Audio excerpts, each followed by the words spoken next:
You are listening to Peak One Sports.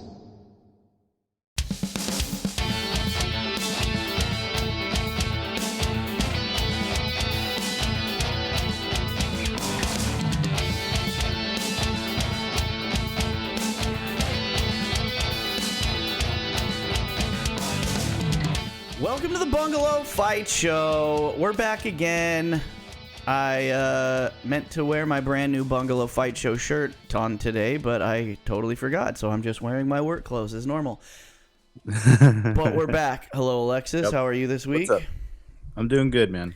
It was a good week off. It was I was jonesing a little bit. I'm not gonna lie. I was feeling fine. I was like, yeah, it's good. Saturday, good to have a Saturday night where my family doesn't have to contend with the bloody mess that is the UFC and me glued to the television. But then come about 8 o'clock, I was just like, God damn it. Like, Andy's on his iPad, Paris is doing her thing, and I'm just sitting there like, what am I going to do? Yeah, and then I'm like, oh yeah, the stupid Canelo fight. So I turned that thing on, and boxing is boxing. Yeah. Just not exciting to watch at all. It was just, it sucks when the most exciting boxing to watch lately is a Jake Paul fight. It sucks to say that, but it just... That is true. At least he's throwing punches. Like, I just, like... Canelo threw plenty of punches, but his opponent threw about zero. So it's just like, it was just such a boring fight to watch. And it was the outcome everybody pretty much knew was going to happen. I guess we kind of just hoped Canelo was going to get a knockout, but he didn't. And it just was what it was. But yeah, at that level, you never see knockouts anymore. And Charlo, like, literally took a knee. Right. To avoid getting knocked out. Right. So it wasn't even a fun knockdown. You know what I mean? Like, at least if there's a knockdown, at least can we get like the Tyson Fury fucking Undertaker sit up? Like, but I would praise Charlo, even though he was clearly outclassed in that fight. Like, taking the knee to avoid the knockout, right, is very high IQ, sure. And like people should notice that. But definitely, but looking at it, like, you want to see someone get knocked out. That's not good for viewership, but it's good for the fighting wise. Like, he did a smart move there. Right, yeah. And it was like, well, you had said, like, Canelo needs to fight Benavidez, otherwise he's definitely ducking him at this point. But being that the other, quote unquote better Charlo brother was the one that was supposed to get that fight the other night, I bet Canelo fights him next. You know what I mean? Like, and it's like gonna probably be more of the same, but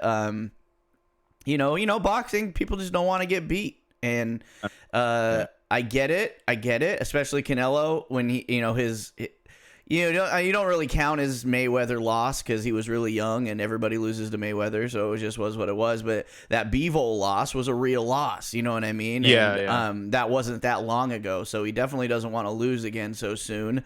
And which I think he's not going to fight Benavidez because of that. Right. Yeah. If you look at Benavidez, he's like very tall for the weight class, almost like him and Bivol can go at it. Well, Benavidez and Bivol. And that's what they were saying problem. Is like Charlo, because Charlo, even though he was coming up from a lighter weight class, definitely had the height and the length and could have implemented the same type of game plan as Bivol, with just kind of, lots and lots of movement.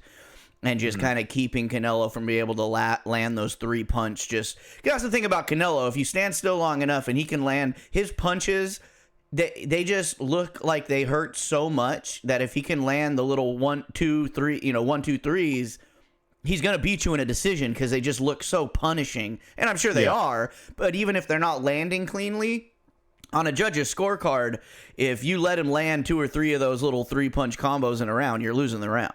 And sure. Bivol did what he did and was just moved around too much for him to be able to put a 3-punch combo together. You know what I mean? So it made it way more, evenly matched from the judge's eyes. But, it's boxing. Yeah. The one, UFC, MMA, you can say what you will. There's obviously the fighter side of it, and fighter wanting more control over their career and all the ins and outs. And we'll talk about a embattled fighter lawsuit later. But, like, the thing about it is when you have a commissioner or a Dana White or somebody that's in charge of everything, you get the fights that you need to get. no matter Yes. what. You know, that people just can't say no at a certain point. You know what I mean? Like, if there's 2 or 3 guys that deserve a title shot, yeah, you may not get the one you want, but you're going to get somebody who deserves it. Yeah. But I mean, after... No, I just far say, on yeah. quality-wise is like boxing matches versus the UFC matches. Like UFC, hands down, like destroys the boxing. Because and say what you want about the rankings, sometimes they're BS, but it's also like it really doesn't matter because as fight fans, we know who should be next in line no matter what their ranking number is. Mm-hmm. And usually Papa Dana gives us that fight, you know what I mean? So always. Say what you will about the guy, but at least we get to see our fights. But before we get into any more of that, this show, as always, is brought to you by Betalytics. Go to Betalytics.com, make your profile, enter promo code PEAK1, get 25% off, and win some damn bets on some ball sports, dude, and some puck sports. We've got basketball coming back up, which is, you know, one of Alexis's fortes. I'm stepping away from that because last year was not a good year for me. Well, shoot, maybe you can, bring the average back up using Betalytics. But yeah, don't bet with your gut.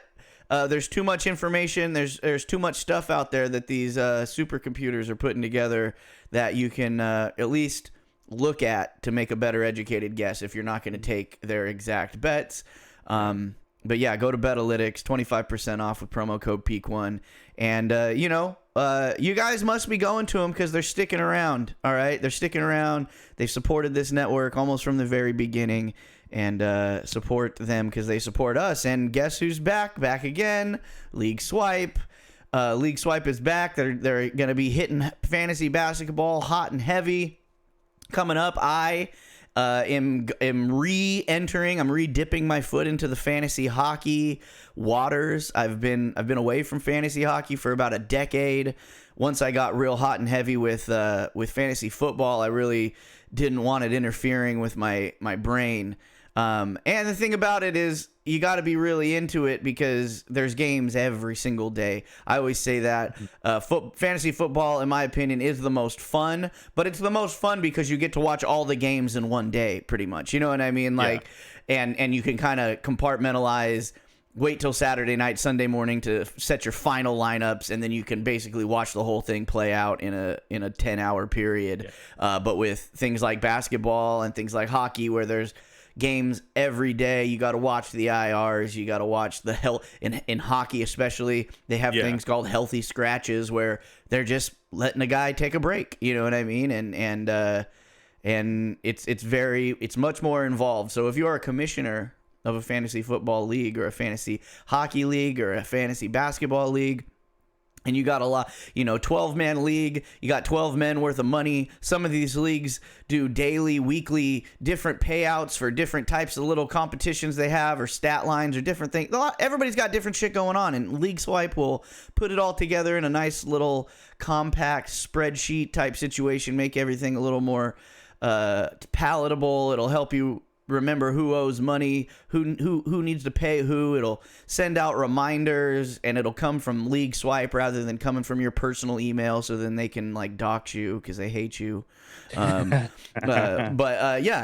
to League Swipe, see what they can offer if you're a commissioner and you need some help controlling your league. And last but not least, Joey to stop, I told Joey he was on the show back again finally, and I said we got League Swipe back. No thanks to you. But last but not least, bonfire.com/store/Peak1Sports. It's the Peak1 Sports merch store. And as I said at the beginning of the show, we've got a Bungalow Fight Show shirt finally in there. I ordered one. I've got it. It's in my laundry room. I meant to slip it on before we did this show, but I was already out here trying to figure out how to play the banjo on a Justin Bieber cover song that I'm doing. Things take priority. But please tell me you're covering Baby. No, it's that ghost song. Okay, that's not bad. That's not a bad one. No, it lends itself easily to sounding a little more folky. So the person who actually wrote it is a legend in the writing business. So yeah. It's what's his face. Wasn't it Charlie Puth or whatever? Or, Yeah. yeah. No, I like that guy. I follow him on TikTok because he gives a lot of insight into the songwriting side of things. And anyways, this isn't about music. This isn't a music show. This is a fight show. Let's talk about. Oh yeah, go ahead. I do want to talk about, because you were talking about Saturday not having fights, right? And so I was like, you know what? I have some time here. I'm gonna look into Dana White's Contender Series, and I'm gonna have a go. Always. I try to tell you every goddamn week, dude, to stop betting on these fights. Well, no, I've been away from it. It's probably 3 weeks now. Right. And I was like, well, I have some time. And then literally they have these Dagestani fighters, mostly that train in Dagestan but are from Bahrain. Right. And these guys, they're like straight monsters. And I was like, wow, this one's gonna be good. So I did a little research, and I put in, it was a free play, so I wasn't really upset about it, but I was like, come on, man. The first fight didn't go as planned. The guy from Bahrain who trained in Dagestan lost when he was winning the fight. Right. He lost a TKO. All he needed to do was take him down and hold him on the ground and get the decision. But he didn't. And he didn't. And so I just ended up turning off Dana White Contender Series and saying, I'm done with this. Yeah. No, I was at soccer practice and was watching it on my phone, and right after that fight, I was like, all right, I'll just watch soccer practice now. I was like, I don't get how those, because everybody, all the favorites are monsters in their previous fights, just demolish people. It's just, and I think it's the fact that they're doing the whole short notice thing. Yeah, I'm sure that's part of it, and it's also it's just how much there's lots of research to be done and lots of stuff that you can look into, but until I'll always say it. It doesn't matter if you're coming from another quote unquote major organization or these underground organizations or another country, until you get to the UFC, and I'm not even counting Contender Series, there's all the evidence is moot. You know what I mean? Because the people you're fighting are suspect. And everybody's suspect, right? It's kind of like our issues with women's MMA and betting is that it just hasn't gotten to the point. It's been around for years now, but it takes years and years of weeding out who is actually a solid fighter, so you can make an educated guess based off, well, this person, and this is how they did it, and this is how they performed against this style of fighter, and blah blah blah blah blah. None of that matters until they get a few fights in the UFC, and you can actually have an educated guess, because it's anybody's game in those Contender Series fights. It seems like I was with you, and this season started off. I was like, I'm gonna bet on them this season to make Tuesday nights a little exciting, but nope, it's just a money waster for me. Let's venture back into boxing for a second, because the heavyweight division is the only thing semi exciting about actual boxing. Let's say professional boxing rather than the entertainment boxing. Tyson Fury and Alexander Usyk signed for a unification title bout, which is everybody wants to see that fight. That's a fight we've been waiting for. But the interesting part about it is he still got to fight Francis Ngannou for said titles. Tyson Fury does before that. So it's they're just bypassing this Ngannou fight and just preparing for this one. Been a lot of talk, a lot of boxing heads coming out saying, been watching Nganou training footage and saying he just looks worse than an amateur, and things like that. And so I guess from a boxing standpoint, you could see why Tyson Fury would want to be preparing for the future and get that Usyk fight kind of set in stone for all kinds of reasons, just money-wise, it needs to happen wise, getting a venue nailed down. Boxing fights take forever to freaking get actually signed, sealed, delivered, and all that. So if the Ngannou fight didn't exist, they would still be setting up the Usyk fight this far in advance, because we're talking about December, January, I think, is when they're talking about that date. So it's not surprising the time, when they're starting it. It's just surprising because he's got a fight in a month. Yeah, well, I think this fight has been in talkings throughout last year. Oh yeah, big time. So it's not a big surprise that it was scheduled, but in the meantime, it's a very good mind game for Francis Ngannou. Right. And like, congrats to Francis Ngannou. Like, he's gonna get paid. Like, he's gonna But get yeah, the payday win, he lose or wanted. draw, it's a win for Francis. And that's Yeah. what we were wrong about him actually getting the fight. Last year we said that he wasn't going to get it. You know what I mean? But he got it, and it's just I don't know, man. I mean, it's really hard to say because we know Francis punches hard, but we also know that boxing is an entirely different game, dude. Yes, we've seen this play out. We know how it's gonna play out, but the MMA community is still like forgetting, and like we never seen Francis fight on his back foot. He is fairly undersized in this matchup. Oh, big time. You know how many times we've seen a fairly undersized MMA fighter fight a boxer? As when they fought Jake Paul. Jake Paul beat Tyron Woodley to decision at 4 fights in, and then knocked him out on his 5th fight. So why are okay. Okay. No, go ahead.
All right.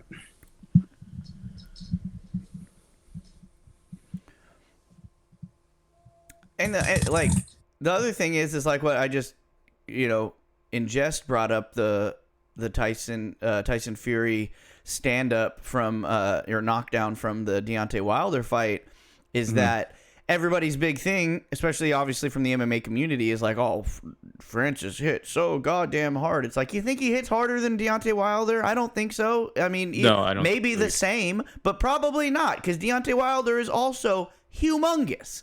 Like, that's the thing. It's like, you can be jacked. You know what I mean? But Deontay Wilder is also jacked, and he's also 9 fucking feet tall and has arms that are probably as long as Francis's whole body. So when it comes to punching power, especially in boxing, like you said, because the stance is different and everything else, being big and strong is one thing, but it also having long limbs, having that leverage, having that wind up, all that other shit matters in boxing in a way it doesn't really matter in MMA. Yeah, because MMA punching is different. If you're a big wind-up puncher in MMA, you're kind of fucked because somebody's just going to take you down under that big looping punch. You know what I mean? So you look at Francis's big knockouts in MMA, they're not big looping punches, right? So he hits people with clean uppercuts and things like that. But there was just only one clean uppercut because I went back and looked. Oh, really? It was just that Alistair Overeem one? Yeah, the Alistair Overeem was the only impressive one because, like, and like, I'm glad you mentioned Deontay Wilder because Deontay Wilder and Francis, I think, is more of a closer matchup. Right, because they're both power punchers and they're just going to be trying, And they both started like they're in like boxing and MMA at the same time. Right, and like, late in life and everything else. Yeah, and the thing is Tyson Fury, arguably across all weight classes, is the best quote unquote boxer. Right, the guy's got movement, the guy's got technique, he's got all of that. Nobody's saying Deontay Wilder's a technical genius, you know what I mean? Like, and he had his chance to knock out Tyson Fury, and he didn't. You know what I mean? Like, he came really damn close, but he didn't, and to think that Nganou is going to go in there and do what Deontay Wilder couldn't is, if you're just looking at it from a boxing standpoint, it's a little asinine, but a puncher's chance, you know what I'm saying? Yeah, I mean, a puncher's chance is, but we gotta be realistic here. If Jake Paul can fight Tyron Woodley, who's like 20 fights in MMA, and beat him and knock him out in the second fight, no one's talking about how Tyson Fury can definitely knock out Francis Ngannou. Right, of course, and that's the other thing is that can literally happen. Oh yeah, I mean, again, the guy's ginormous. Like, come on, like, give me a break. And if you think Francis is big, Francis is very muscular, but against, like, he's gonna look tiny next to Tyson Fury. I think Tyson still has a reach advantage over Francis Ngannou, big time. And just the fact, like besides Alistair Overeem highlight knockout that Francis had with that amazing uppercut, that was pretty much the most amazing. Like, if you look at his knockout for Jairzinho Rosenstrike, like, he whiffed like 7 shots before he landed him. And if he does that, Santos, like against Tyson Fury. Tyson Fury is going to land 10 punches in between those whiffs. You know what I mean? And he's going to get knocked out. And I can't wait till the first, like, face off, because people are going to see how small Francis looks compared. Because it's like, let's just be realistic here. People look at Tyson and they just see dad bod and they don't think whatever, and then you look at Tyson or you look at Nganou and you're like, oh, this guy is freaking ripped. Hold on, Paris is calling me real quick. No worries. Hello? Okay. Bye-bye. Sorry.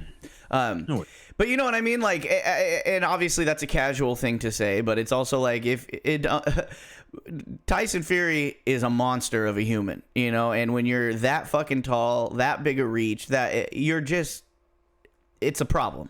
There's a reason that he is a problem for everybody, and that's it. It's his size matched with the technique of a lighter fighter, and to get a real challenge, he's got to fight that's why people want this Usyk fight, is because Usyk is probably the guy that's going to take it to him have that technical battle with him that he hasn't really had to have against a lot of guys that are just going in there that need to land a big punch on him. But and I feel sorry for Francis, because I'm pretty sure, like, it will go to decision. Maybe Francis gets knocked out. If he gets knocked out and then Fury goes on to fight Usyk and then win, it'll just look even worse for, like the MMA community, because but they're different sports, different stances, everything. Like, we shouldn't be comparing the two anymore. Of course not. Yeah. And the other thing is like what you just said a minute ago, is like, Francis, I don't think Francis doesn't represent the MMA community. He doesn't. He is not a good MMA fighter. He is a good knockout artist against guys who aren't straight up boxers, right? Like, he's not a good, the eraser punch, right? I mean, that's it, So when you're talking about just heavyweight, he doesn't represent the MMA community, like the quintessential MMA fighter versus boxer. It's like, no, he's a puncher. You know what I mean? So it's like, that doesn't represent MMA. That represents the guy who can win in the MMA heavyweight division, because you're going against guys that are not as athletic as you, because you're a giant guy who weighs that much and is a heavyweight, and you're going against a lot of guys who aren't that athletic. Let's just be honest. And then you get to the cream of the crop of the heavyweight division, and people want to see Francis versus John. John will mop the floor with Francis. Like, oh yeah, like, it's just, it's MMA. If they were just boxing, then you give Francis a chance. You know what I mean? But they're not. That's why when they, Francis is representing the MMA community, it's like, he's not. Like, Tyron Woodley represented the MMA community better than Francis did. Nate Diaz, like, these guys that are legitimate mixed martial arts fighters. You know what I mean? Like, I don't know, but that's just my thing, is like you said, it's like, you can't compare the two anymore. You can't just because they're both combat sports, they can't be compared to each other whatsoever, and even the fighters like a Francis, he's not representing MMA. He's representing Francis. You know what I'm saying? Yeah. Because he's not an MMA fighter. He's a guy who's got that eraser punch, but he's got no kicks. He's barely got any wrestling. He's got no offensive wrestling. He's barely got any defensive wrestling. You know what I mean? So it's like he's not a well-rounded MMA fighter going up against a well-rounded boxer. He's a guy with a super hard punch who's got the nicest looking titties a man's ever had. And a sad WWF and a sad nice. and a sad backstory. Like, you know what I mean? Like it is what it is. Yeah. Speaking about backstories, right? Like, talk about like, let's say relatable, right? I think my personality wise, like I think we relate to Tyson Fury a lot more. Me too. Because like he was a guy from the top and then lost his marbles and then dug himself out. If you ever watched fucking TLC, like My Gypsy Wedding or any of these weird fucking gypsy, like he's one of those rum Michelle gypsy, like he's fucking watch like, Snatch. Go watch Snatch. All right, he is basically Brad Pitt's character in Snatch. It's like chaotic families, like my family was chaotic and all that. And living in caravans and roaming the country and stealing and fucking scamming people and having 17 kids and fighting for leisure. Like their funnest thing they do in life is fight each other. Like he has a crazy backstory too. And like you said, he made it to the top and then lost everything. And then built it all back up again, and it's like there's a million stories to look at out there. And just because Francis has like came from like a salt mine or whatever the fuck he grew up in, in bumfuck Africa, it's like, why are we just looking over it just because Tyson's been at the top? It's like, this is his second time at the top. Like he started at the bottom, made it to the top, went back to the bottom, and then went back to the top again. Like it's insane. You know what I mean? And pretty relatable dude, like family type dude. I know, not everybody's into. I'm huge into reality TV, and he's got a reality show now, and I love watching that shit, dude, because it's like, they're super gajillionaires now, but it's like he's one of those dudes who still kind of acts and lives like a regular ass dude just with a bunch of money, and very relatable. So anyways, what are you going to do?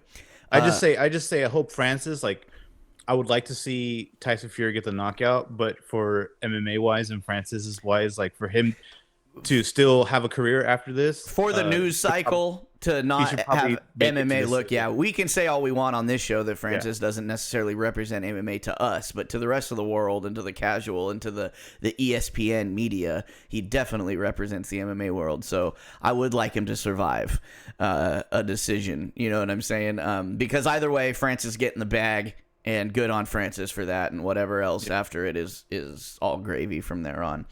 But to talk about a guy who didn't get the bag and just keeps trying to get the bag and just can't get the goddamn bag, Mark Hunt loses another lawsuit to the UFC, and what money he did make in his mixed martial arts career has got to be dwindling very quickly, because you got to think he's spending so much money on these lawsuits and losing efforts.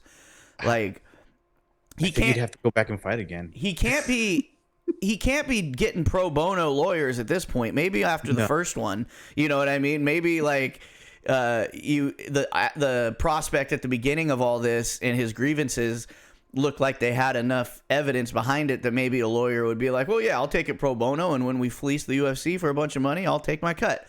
But at this point, you're starting from a loss already, and he just keeps refiling and keeps refiling, and it's like, it's so far in the rearview mirror what he's, suing about. Yeah. Like, it's just not, it's just not going to happen, dude. Well, I think this is the end of what we're going to see of it, because the findings was that he signed the contract. Right. And there goes the whole case. There goes every future case. 100%. And all that. It's like, you signed the contract. You can have all that fight. Exactly. And that's my thing, is like I always am on the side of the athletes for the most point in any type of dispute, whatever sport it is, you know what I mean? They're the ones doing the thing that's making the money, you know what I mean? But if you sign a contract, you sign a contract. You know what I mean? And like, I've been sued one time. I was sued by the International Glazers Union of California, District Council 16, Because when I was in the union, right? I joined the union. They made me join as a green apprentice, which means I started at the very bottom, right? Even though I had the years of experience in the industry that could have gotten me starting as a journeyman or starting at a higher rate. But because half of that was when I was technically underage, because I started doing glasswork when I was fucking 14 years old, you know what I mean? So I joined the union when I was 19, and, you know, with the years of experience that would be needed to join as a journeyman, but they wouldn't let me, right? So whatever, right? I started a green apprentice, which means you have to go to apprentice school for 4 years, right? For 1 week every quarter for 4 years, you have to go to school. Being that I already had 6 years experience in the industry before I, you know, or 5 years, whatever, before I got there, they weren't teaching me much. But again, rules is rules. You sign a contract, right, when you join a union.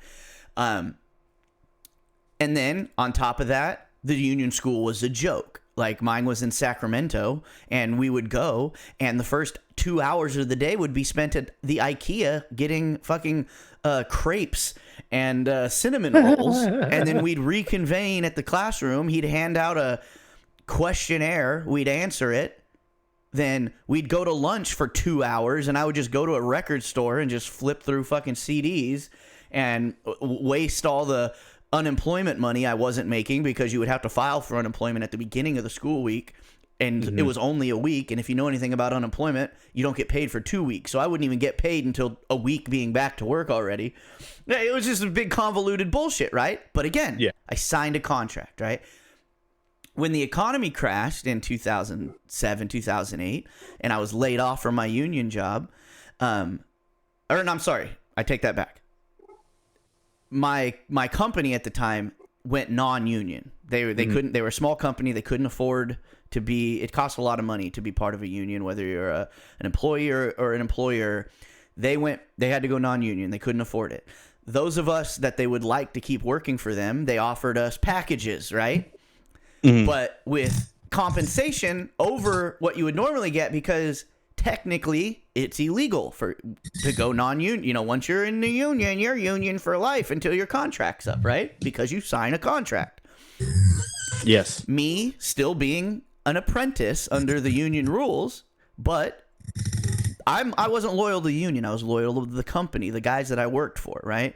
I was their first employee. I joined the union just to get the job with them, right? I didn't join the union and then find them.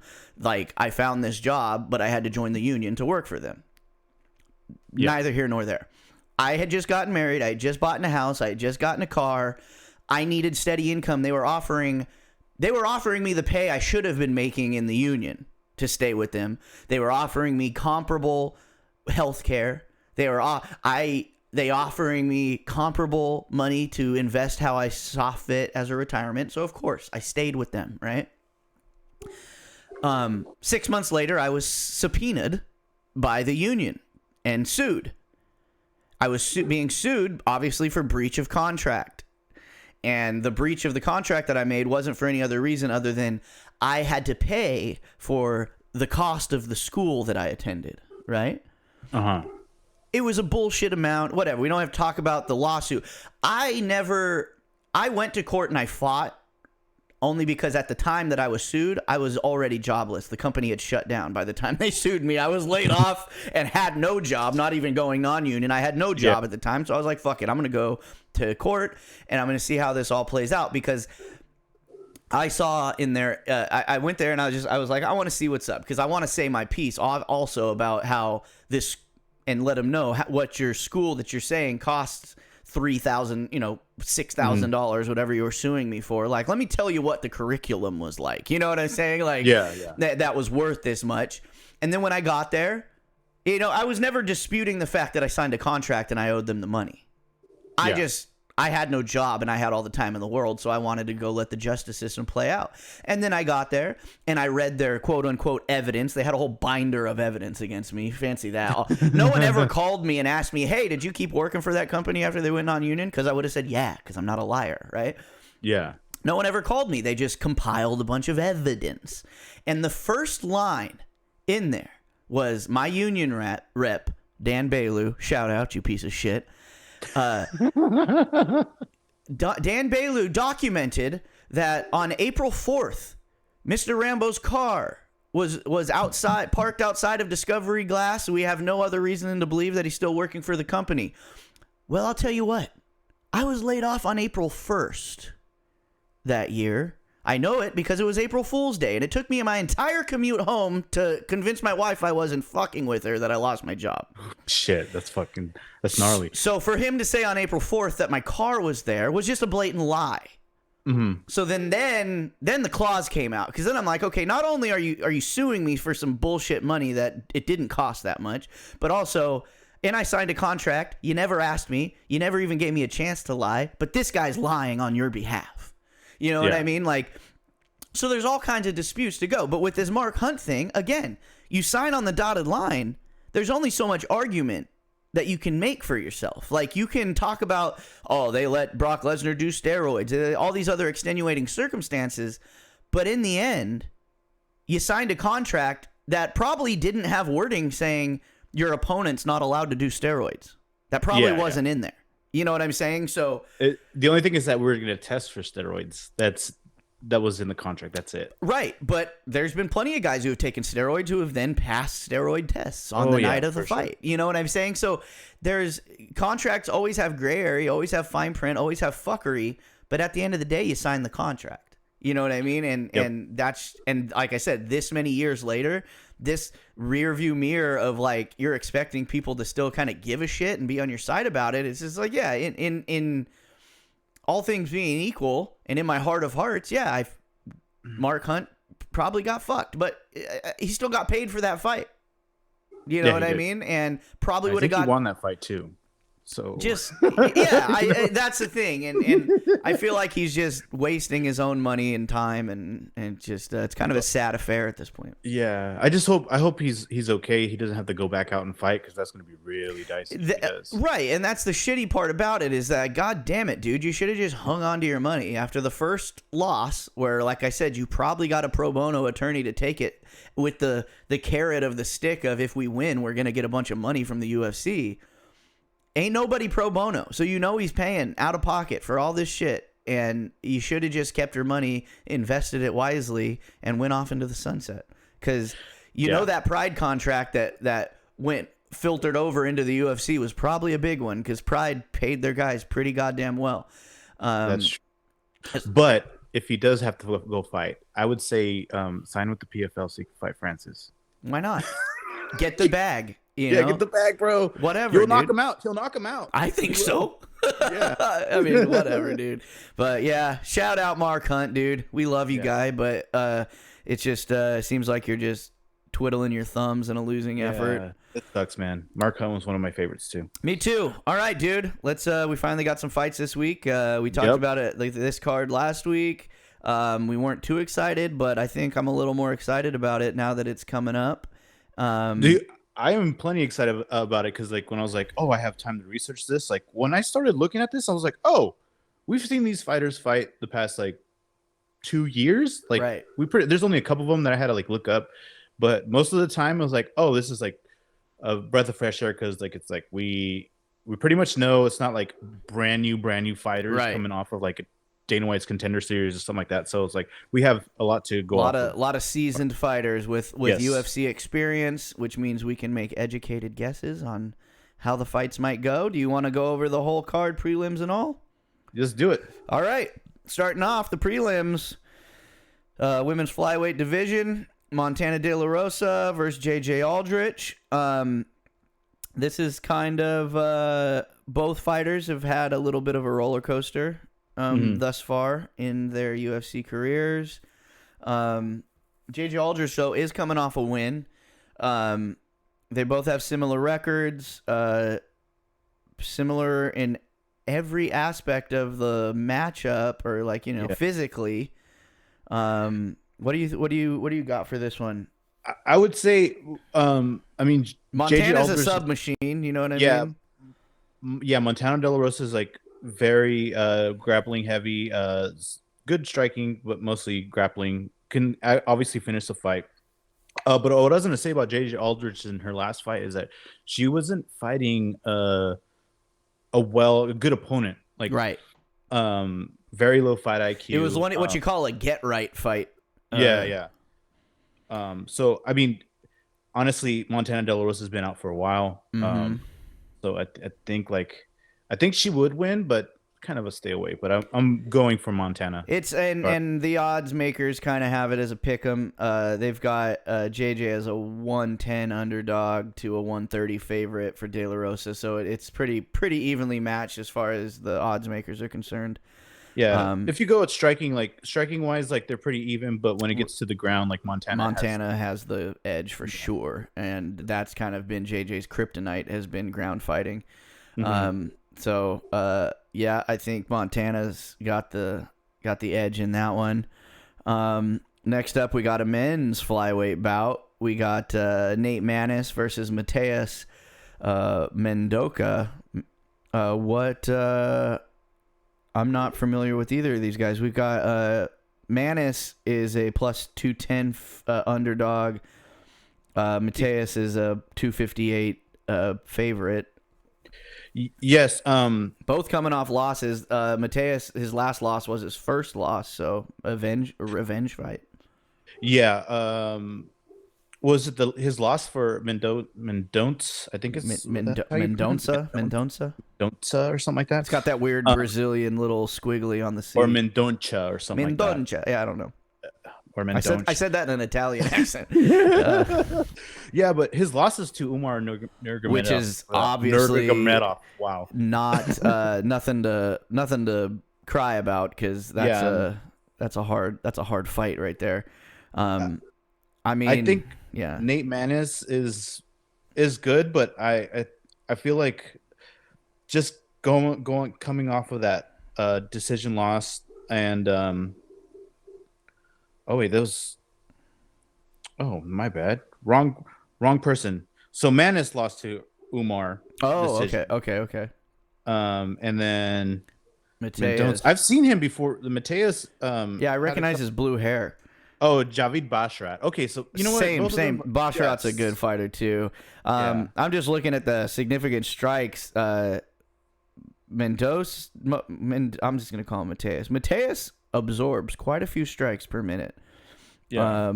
Which, I mean, it's not like Maness is out there. You know, he's more of a decision type guy. Yeah. And he's got the size. Definitely got the size on him. 5'10" to 5'6", dude. I don't know. This is kind of a toss up for me. I don't. Yeah. I just feel like Mateus has more, like, he is a brawler, but he has ground skills. He has more power than Maness. I have a feeling that he's gonna hurt Maness in the beginning, so it might be like a club and sub situation, or it might be just straight KO. Right. Which I'm probably gonna go with KO because, or actually, no, you know what? Yeah, we'll do KO. I'm gonna pick KO because let's just go inside the distance. How about that? Distance, yeah. That's the pussy KO bet, dude. That's when you're too big of a pussy to bet on a KO. Yeah. We're still talking. On the list, I have him as KO, so we'll stick with that. I'm down. And he's a big enough favorite too that obviously the odds makers thinks it's gonna go his way. Yeah. All right, moving on to women's strawweight. Vanessa Demopoulos, she back. Yeah. She's not on the pole anymore, ladies and gentlemen. You got to bring it up every fight. Oh no, I think that fight got canceled. Oh, did it? No. I mean, it wouldn't surprise me. It wouldn't surprise me. The UFC doesn't update their shit. But Vanessa Demopoulos versus Kanako Murata. I like watching Demopoulos. I mean, I'm not a fan of Murata's haircut. She could have taken a better picture. And for an ex-stripper, Vanessa Demopoulos' pictures, you think she would have posed a little bit better. You know what I mean? I'm not being like a perv. Yeah. I'm just saying, like, you're going to take a full body picture for your promo. You want to look your best. You know what I mean? And both of them are looking a little awkward. Both coming off losses.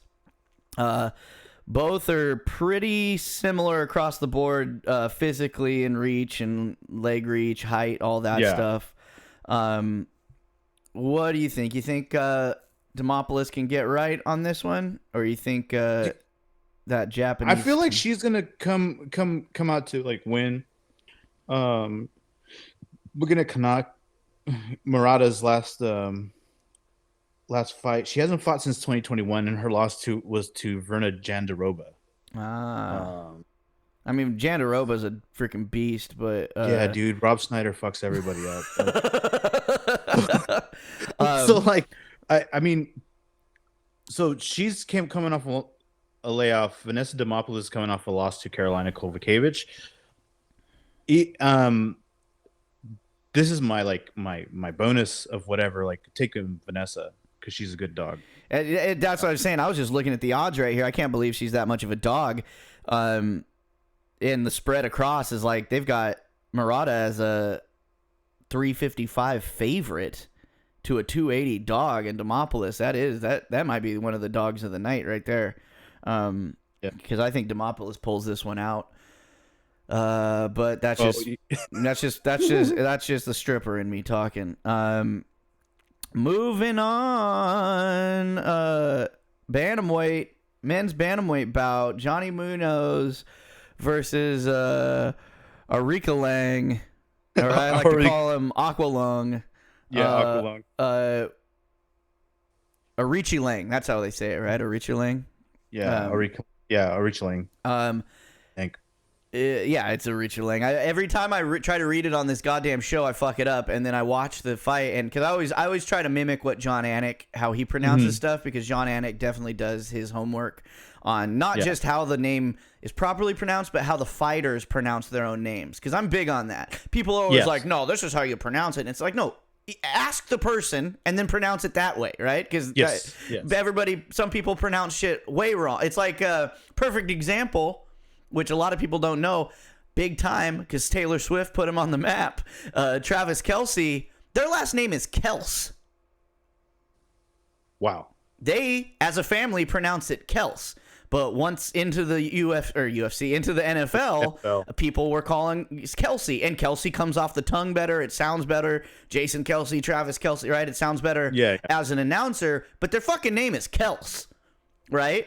And they don't care, obviously. Like, they even say, like, their dad's friend at work, like, their dad even gets called Kelce because people at work were calling him that, and he just never...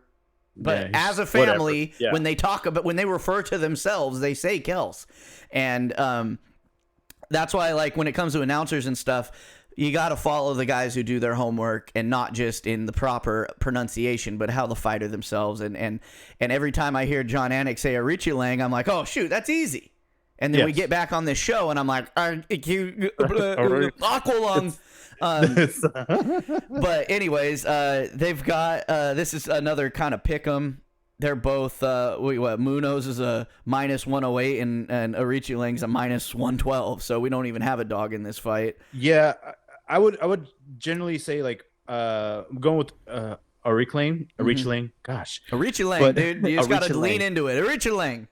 The only thing that I'm like a little scared about is that Arichi Lang does gas out. He does. So I'm just saying, like, Munoz is not great. He's a very slow starter. Right. So I think this plays out to a quick finish. And Arichi Lang only lost to Zahabi. So, right. No. I still think he's game, dude. He's game. I'm just looking at, like, average fight times and stuff. They both are they're second round guys, it seems like, when I think Arichi Lang either gets this done real fast or maybe like a third round sub for Johnny Munoz, because Arichi Lang gasses out. But I think Arichi Lang gets it done quick. Moving on, women's strawweight bout, Karolina Kowalkiewicz back in the saddle versus Diana Belbita. This is they could also be fighting for the next cover of Maxim magazine if it was still around. This is another pretty close one. They've got Belbita as a slight favorite, plus 140. Kovalevich, I'm sorry. Kovalevich is a slight favorite at -166. Belbita as a +140 dog. Both coming off wins. Poland versus Romania. Kovalevich, slightly shorter, going to be the smaller fighter. Belbita, she's 5'7". She could beat me up. She's as tall as me. I tell I'm almost 5'8", bitches, so shut up. You ever wonder that when we do these podcasts because we're always sitting down? You think people at home wonder how big we are, how tall we are? Sometimes I usually like seeing like people on podcasts. I'm like, I wonder, like, are they muscular or anything like that? You know? Yeah. A lot of people, not necessarily tall wise. You know? And me, like because I am short, like automatically, like I don't want to ever think I'm so much shorter than everybody else. But then when a podcast I listen to, when I find out how tall someone is, and I'm like, holy shit, that person's 6 feet tall. God damn it. You know what I mean? Like they look like me. And then like not even height wise, but like I am significantly less fat than I was even a month ago. But on the podcast, I don't really look that much different. So it's like, it's really, I mean, my face might look a little bit less bloated, but it's still like, it's interesting. But anyways, you think Kovalevich? I think Kovalevich can pull this one out. Yeah, I'm all for Kovalevich because Belbita lost to McCann, dude. I can't. Yeah, that's a hard one to get by. You really got to build yourself back up in my eyes after you lose to Molly McCann. Because it sucks because I'm a fan of Meatball Molly, but it's also like it is what it is. You're not that talented, and Yeah, she lost to Gloria DePaula too. I mean, she have a win over Maria Oliveira earlier this year, but dude, I don't know. I picked against Kovalevich against Demopoulos. I shouldn't have. She's still very dangerous, dude. Like, she was once like top tier title contender. You know what I mean? And went the distance against Joanna Jędrzejczyk, so which is no joke. Yeah, and now she has the ground game. I mean, dude, like she might not get back up there, but she's gonna be up in the top, for a long time. Yeah, I feel like Belbita's doomed. I think Carolina's kind of on another little run here. I could see her maybe getting back into the top 10, top 5. You know what I mean? Yeah. All right. Featured bout on the prelims, light heavyweight, where we got some big boys here. Philip Lins, or Felipe? Is it Felipe? Felipe. Yeah, Felipe Lins versus one of my favorite names, Ion Cutelaba. Cutelaba has won me some money in the past, so I'm a Cutelaba dick rider a little bit. He is the favorite here, -148, +124 dog for Lins. I think Cutelaba takes this one. Yeah, I do too. Lins is very slow in his striking. He's a big dude. He has power, but his delivery method seems like slow motion out there. Cutelaba is a real quick. He'll go out there and throw some big punches real fast, real soon in the fight, and I could see this one being a first round KO just because of that. Maybe Lins just doesn't even get his footing. Cutelaba lands something fast and wobbles him. Yeah, this is straight up a get on track fight or get cut for Ion. I'm gonna take Ion. Well, and Ion's coming off a win, so he might be building something back. I don't see him going high in the light heavyweight division. We already kind of saw what happens when he gets to the upper echelon, or at least the crust of the upper echelon. Yeah. But representing Moldova, only got a couple of those guys. Yeah. So I think I'm definitely going Cutelaba in that one. All right, dude. Main card. Starting off in the featherweight division, Alexander Hernandez versus Bill Algeo. Bill Algeo, one of my least favorite names in the UFC. Yes. This one, not a huge spread in the odds, but we've got Bill Algeo -142 favorite to Alexander's +120 dog. Both guys coming off wins. Yes. Bill Algeo 6 feet tall for the featherweight division, so that's worth noting. But only a 1-inch reach advantage, so it really doesn't matter.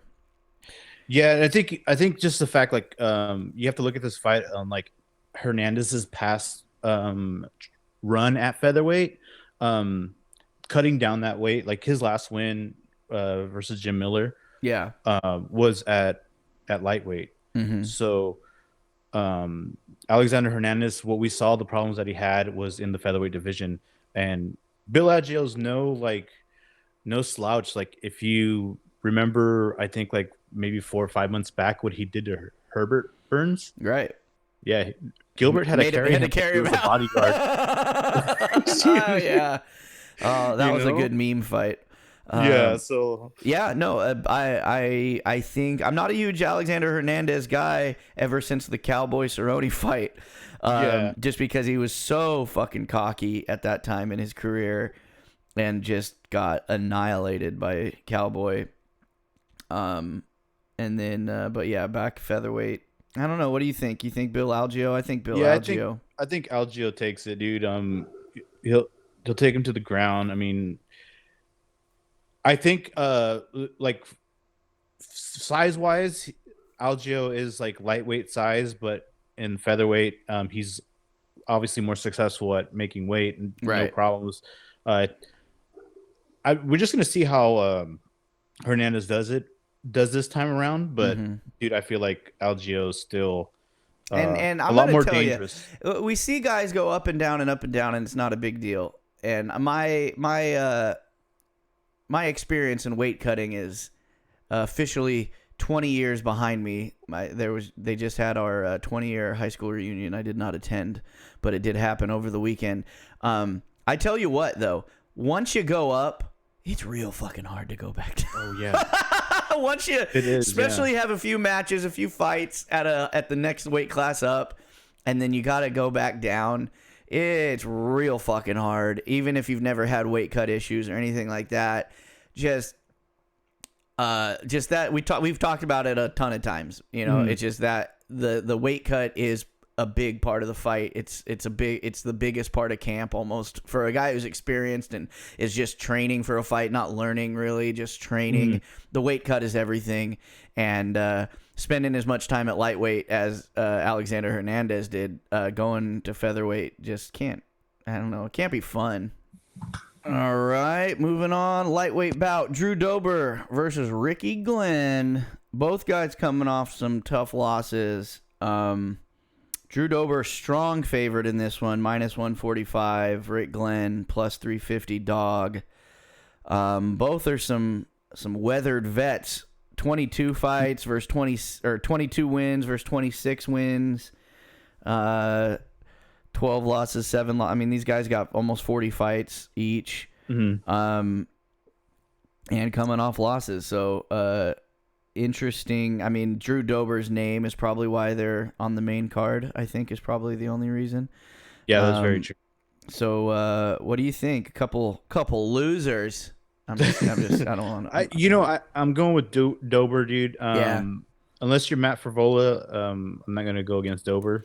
Yeah, Dober's a dog, dude. No matter he's a Doberman. We see him. We see him take punches in the beginning of the round, first round, and then comes back in the second round. Right. He's always game. Ricky Glenn's a step down in competition for this fight. I mean, to step down in competition, but a guy who's going to swing with him. So Rick Glenn, a majority of his fights come by KO, TKO. So he's going to look to stand. I think Dober's going to oblige him, but I think just the pedigree of Dober is going to show in this one. Yeah, just crisper striking. I mean, I don't want to jinx it, but I was like, I wouldn't. I don't want to see it. Yeah, I don't want to see like two knockout artists go to decision, but I have a feeling this won't. Yeah, I think somebody will get slept in this one. It might be like a TKO. I don't think somebody's getting put out with one punch, but it'll an accumulation knockout. We'll say, you know what I mean, accumulation of punches. But I got Dober. Yeah, me too. exciting bout in the welterweight division. Alex Morono, Joaquin Buckley. Joaquin Buckley is always a guy. Anytime somebody who has that highlight reel knockout, you always anticipate. I mean, I know that was a few fights ago for him now, but you always have that in your head of like, oh, he can do that. And then Alex Morono, just one of those dogs, you know what I mean, that kind of always is in the fight no matter what. Morono is a plus 142 dog, so maybe a pretty decent dog there. Minus 170 favorite for Buckley. How do you see this one going? Both of them coming off wins. I'm going off of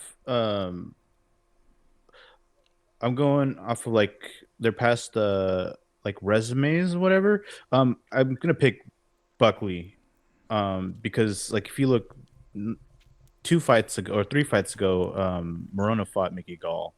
And it wasn't pretty. So like Joaquin Buckley, his losses were to Chris Curtis and Nazardine Imavov, which both are big time guys in the division. And Buckley knocked out Fihalo, which everyone's knocking out Fihalo nowadays. Now, yeah, but not then. Yeah. That he was like one of the first guys to sleep him. I see Morono probably just getting beat up a little bit and then knocked out maybe.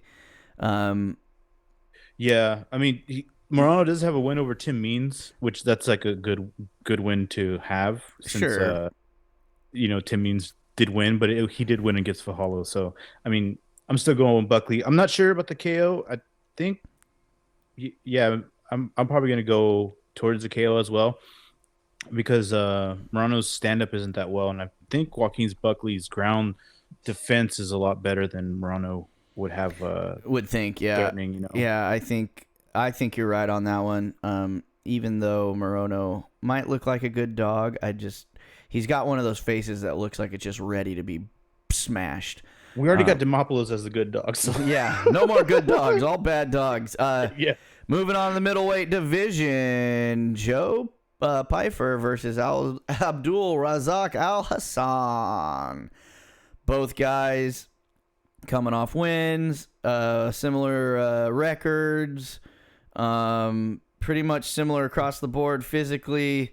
Abdul's got a 100% knockout rate in his wins, so that tells you what he's going for. But Pyfer, obviously, stand-up fighter as well, so it's gonna be a freaking stand-up battle. Yeah, I'm gonna go with Pyfer. Pyfer's a 455 favorite, so that's not a bad idea. Yeah, I'm like, honestly, like Pyfer's younger. Abdul lost to Joaquin Buckley, and so it's kind of odd seeing him a fight after Buckley. And Buckley's a welterweight now, so that tells and you then anything. the knockout that he won was against Claudio Ribeiro. Was if you remember Claudio Ribeiro from the Dana White's Contender Series, he was an underdog there. Very ugly start to the round and just got that lucky whiff shot, Right. I'm totally on Piper for this one. I mean, the odds show it that you really got to be risky if you're going to bet Al Hassan on this one. I think Joe Pyfer probably knocks him out, maybe in the first round. Yeah, that's pretty much like all I see here. I don't see it going over. Maybe like just stay under 1.5, but Joe Pyfer all the way, dude. You for sure KO. Yeah. All right, here we are. We are at our main event of the main card for Saturday, October 7th on ESPN Plus, UFC Fight Night 80. Grant Dawson versus Bobby Green, lightweight matchup. Bobby Green having a little bit of a resurgence. Grant Dawson kind of still on his way up. Yes. This is Grant Dawson probably looking at Bobby Green as a gatekeeper. Bobby Green's got the mindset of I ain't no gatekeeper. I'm still here. Yeah. Pretty similar across the board physically. They're giving Grant Dawson a pretty big edge at a minus 445 favorite to a plus 310 dog in Bobby Green. I don't know how fair that is, but it's very fair, dude. Like Yeah. they call Grant Dawson the human backpack. yeah. No, you're right. And Bobby Green, if anything, struggles with excellent grapplers. Yeah, he's nowhere near Makachev, but we've seen what Makachev did to Green. Yeah. Tony, I'm not gonna really have that win like at a higher level. No, we talked about it, the eye poke, all that stuff.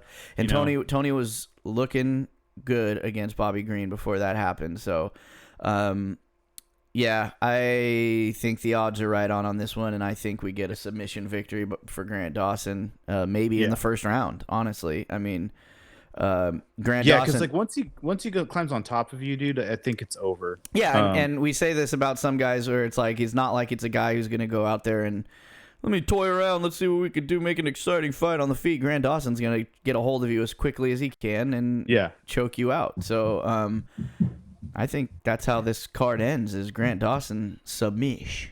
Yes, submission. Yeah, that's big time. My 100% pick as well. All right, dude. Well, let's go over our picks here real quick before we get out of here. Just kind of rehash what we've already hashed. Yeah. So, with this week, I'm gonna pick Grant Dawson by submission as well. Mm-hmm. Joe Pfeiffer, he's gonna win by KO. Joaquin Buckley for the win. Drew Dober for the win and KO. Bill Algeo.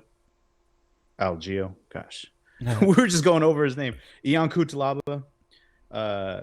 Carolina Kovacevic, Mateus Mendonch, and Arichilang. And then the bonus would be Vanessa Demopoulos. All right, dude. And we will have those graphics out. I'm sure Alexis will make a video this time with audio. Yes. And we'll have those up as you're watching or listening to this. Go check Bungalow Sports Show and Peak One Sports on social media, and you'll see all these picks up there if you want to follow along with our betting. Our pick record as of right now is 35-20 since we've started doing our picks on the show, and that's it. That's a show. We got fights this week. I'm happy. Yep. All right. Yes. We got to go be dads now. Everybody out there, thanks for watching and enjoy the fight. See ya.